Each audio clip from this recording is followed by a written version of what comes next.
sobatku semuanya, gimana kabarnya nih? Nah, ketemu lagi dengan saya di channel saya, Mortini Klaten. Nah, kali ini saya masih membahas tentang ini ya, usaha produk kerajinan untuk pasar global. Bagian kedua. Nah, seperti apa kita simak ya. B. Perancangan produk kerajinan untuk pasar global. Proses perancangan produk membutuhkan beberapa faktor pertimbangan, antara lain fungsi produk, material, teknik pembuatan, pengguna produk, nilai estetik, dan harga jual. Kita harus mengetahui tentang pasar yang akan dituju dan potensi kerajinan pada tiap-tiap daerah. Perancangan produk kerajinan untuk pasar global. Proses perancangan produk kerajinan yaitu 1. Pencarian ide, 2. Pembuatan gambar atau sketsa, 3. Menyiapkan produksi. 1. Pencarian ide. Tahap awal dari proses perancangan produk kerajinan adalah mencari ide dengan curah pendapat. Proses ini dikenal dengan istilah brainstorming, yaitu proses mengumpulkan ide-ide untuk mencari solusi atau jalan keluar dari masalah yang didiskusikan. Hal ini dilakukan untuk memperoleh garis besar produk yang akan dibuat, cara kerja, komponen bahan baku, serta beberapa hal lain yang mendukung terciptanya suatu produk unggulan. 2. Pembuatan gambar atau sketsa. Tahap yang dilakukan setelah pencarian ide adalah pembuatan gambar atau sketsa. Ide dari sebuah produk biasanya diwujudkan dalam bentuk gambar atau sketsa agar mudah dipahami. Gambar atau sketsa dibuat dalam format 2 dimensi, sedangkan produk kerajinan berbentuk 3 dimensi. Penentuan desain. Tahap akhir dari proses perancangan produk kerajinan adalah penentuan desain.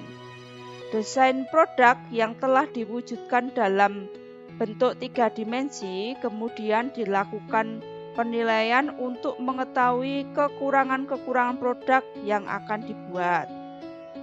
Proses penilaian ini dapat dilakukan secara bersama-sama untuk mendapatkan hasil optimal dan mencegah timbulnya masalah ketika produksi. Setelah penilaian selesai, proses selanjutnya membuat sampel dari desain produk pilihan yang akan diproduksi. Pembuatan sampel akan dilanjutkan dengan tahap uji coba untuk mengetahui kualitas produk itu sendiri sebelum diproduksi secara massal pada perusahaan skala besar. Langkah selanjutnya setelah proses perancangan produk kerajinan selesai adalah melakukan proses produksi kerajinan.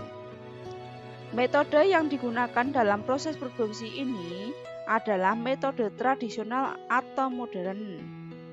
Dengan metode tradisional, satu orang dapat melakukan tiap tahapan proses produksi. Sebaliknya, metode modern yang digunakan, maka satu tahapan produksi dapat dilakukan oleh satu orang.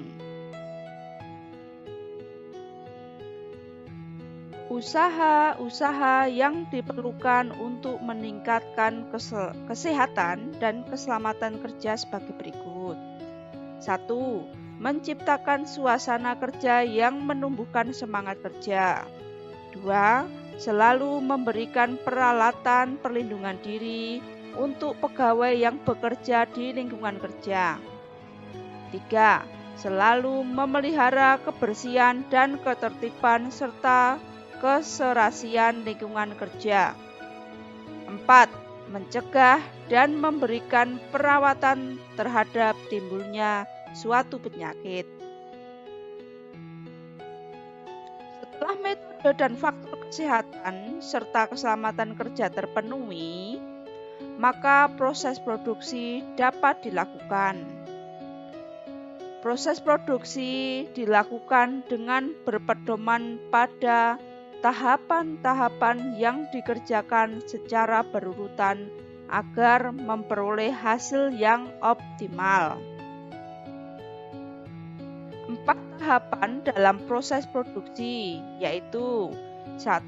Pembahanan, 2. Pembentukan, 3. Perakitan, 4. Finishing. Pembahanan adalah mempersiapkan bahan baku yang akan digunakan untuk membuat produk agar siap produksi. Pembentukan, jika bahan-bahan yang diperlukan sudah tersedia, maka tahap proses produksi selanjutnya dapat dilakukan. Perakitan dapat dilakukan jika produk yang dibuat terdiri atas beberapa bagian. Finishing dapat dilakukan dengan penghalusan. Setelah proses finishing sebagai tahapan terakhir selesai, selanjutnya memasukkan produk kerajinan tersebut ke dalam kemasan. Kemasan dalam produk kerajinan merupakan hal yang penting yang perlu mendapatkan perhatian. Kemasan berfungsi melindungi produk dari goncangan, cuaca yang tidak menentu, dan menambah daya tarik konsumen. Kemasan produk kerajinan untuk pasar global harus memperhatikan perlindungan produk saat pendistribusian. Nah, demikian tadi untuk materi PKWU mengenai usaha produk kerajinan untuk pasar global bagian kedua, mengenai perancangan produk kerajinan untuk pasar global. Di sesi berikutnya saya akan membahas tentang perhitungan biaya produk kerajinan dan media promosi untuk penjualan produk kerajinan. Oke, sampai di sini dulu ya. Semoga bermanfaat buat kalian semua. Matur nuwun. Jangan lupa untuk like, komen, dan subscribe di channel saya. Matur nuwun.